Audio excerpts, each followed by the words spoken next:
Hey guys, today I'm going to tell you how to share screen on Facebook Messenger. If you're using Facebook Messenger and now you want to share screen, so let's see how can you do that.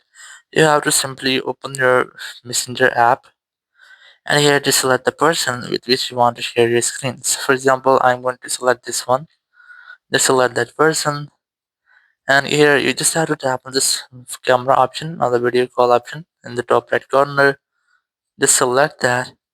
And once you have selected, it will start a video chat or video call with that person. So once you have selected, just wait for the second person until it's joined.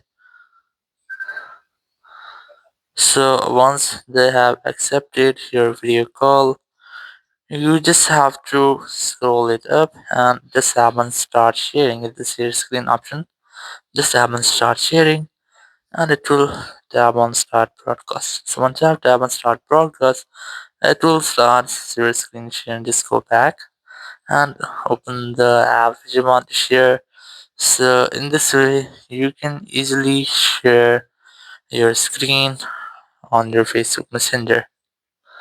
Thank you very much for watching the video. Until next video, bye bye.